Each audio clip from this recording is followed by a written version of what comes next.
आप लोगों से यही कहना था कि आप सत्य को खोज रहे हैं और खोज भी नहीं रहे। बहुत लोग तो यूं ही जाना है मंदिर चले गए, जाना है मस्जिद चले गए, जाना है गुरुद्वारे चले। वो ये नहीं जानते क्यों जा रहे। भाई अब सोसाइटी है, समाज है, तो जाना ही पड़ता है माता जी। लेकिन वहाँ जा कर के आप क्या पा रहे हैं ये देखिए।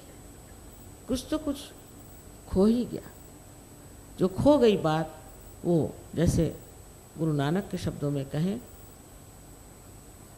कि काहे रे बन खोज न जाई, सदा निवासी सदा अलेपा, तोहे संग समाई। अब दुनिया भर की चीज़ें करेंगे। फिर दूसरे ये गुरुद्वारे में मैं भी बहुत बार गई और देखती थी कि अखंड पाठ हो रहा है, सब रटे जा रहे हैं लोग। अरे कितनी बड़ी चीज़ कर गए हमारे लिए। इतना बड़ा ग्रंथ साहब, माने एक महान ग्रंथ है, उसके बस लाइनें पढ़े जा रहे हैं। तभी कबीर दास जी ने कहा कि पढ़ी पढ़ी पंडित मूर्ख भय। उसके अंदर लिखा क्या है? कहे नानक बिना आपा चीन्हे मिटे न भ्रम की काय। यही हालत हिंदुओं की, जहाँ पर यह कहा जाता है वेदों में, पुराणों में, हर जगह। कृष्ण ने भी कहा कि सबके अंदर एक ही आत्मा है। तो आप जात पात कैसे बना रहे हैं? जात पात क्यों बनाइए? उसका परिणाम आप देख रहे हैं। अभी भी जात पात चल रही और इतनी जोरों में पकड़ आ गई है जात पात की, समझ में नहीं आता। ये सोचिए कि जिन्होंने रामायण लिखा वो कौन थे? वाल्मीकि, एक डाकू, और वो भी मछियारा। उनको ढूंढ करके रामचंद्र जी ने कहा कि तुम्हें मेरा रामायण लिखो, और कोई उनको मिला नहीं। कोई शुद्ध ऐसा आदमी नहीं मिला। एक डाकू को पकड़ लिया। और गीता किसने लिखी? गीता जिसने लिखी वो कौन था? एक ढीमरीन का इलीगल बच्चा, उसने लिखी है गीता। ये बताइए इससे क्या जाहिर होता? शबरी के बेर खाए उन्होंने झूठे। ये सब किस लिए किया? उनको क्या ज़रूरत थी ये सब करने की? ये सारा नाटक दिखाने के लिए कि जो मनुष्य साधु तत्व को प्राप्त हुआ है, वही जिसने ब्रह्म को जाना है, वही असली ब्राह्मण है। वही ब्रह्म को जानने वाला आज है कौन? मुझे तो कोई दिखाई नहीं देता। तो ये जात बनी कहाँ से? किसी को शूद्र बना दिया, किसी को ये बना दिया, किसी को वो बना दिया। ये जन्म से जात बाद में बनी। तो ये जो हिंदू धर्म की विटंबना हुई है वो तो देखी नहीं जाती, और उसी के अनुसार सब कुछ अभी भी हम चल रहे हैं और सोचते हैं यही बड़ा हम धर्म का कार्य कर।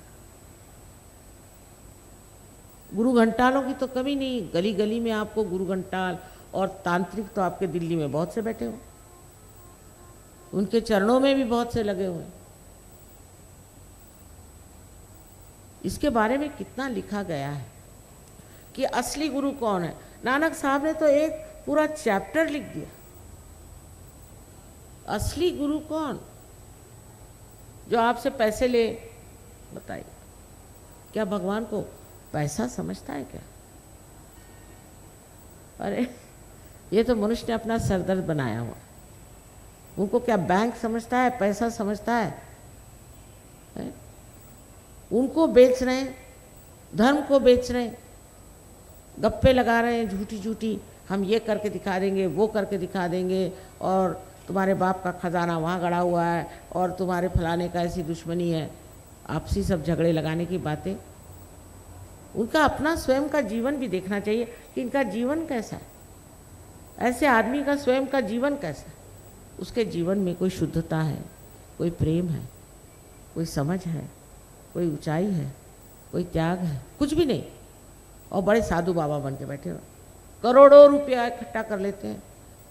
ये तो हमारे हिंदुस्तानियों की अकल हो गई आज। सब लोग जहाँ जा रहे हैं वहाँ चले जा रहे हैं। एक पुरानी कथाएं थी, उसमें से एक थी कि एक के पिताजी ने कहा कि देखो बेटे, जहाँ सब लोग जाते हैं वहीं तुम जाना। ठीक। तो रास्ते पे चौराहे पे खड़ा दोस्त सोच रहा था कि कहाँ सब लोग जा रहे हैं, चले उसके पीछे पीछे चले।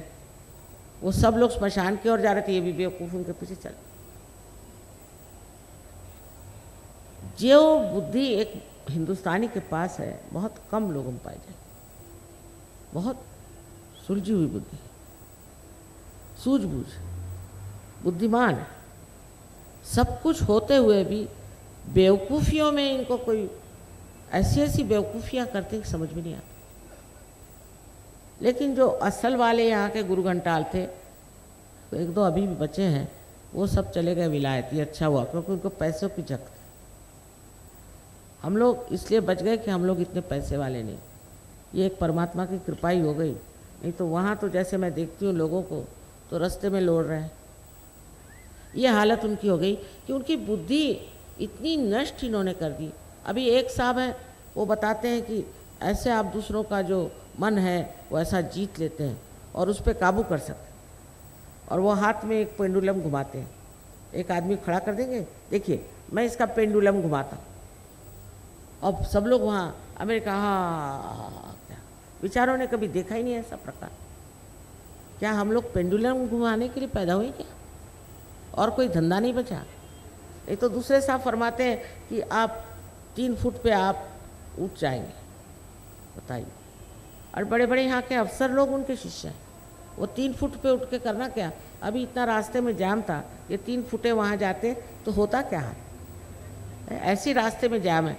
ये क्या बेवकूफ़ी की बातें लोग मानते हैं और हज़ारों हज़ारों रुपया देते। अपने देश में और चाल है, उधर और चाल। वो तो समझ गए कि इधर के बेचारों को कुछ मालूम ही नहीं, जो कहोगे वही ठीक है, जैसा बताओगे वही ठीक है। लेकिन आप लोगों को मालूम है, आप लोग जानते हैं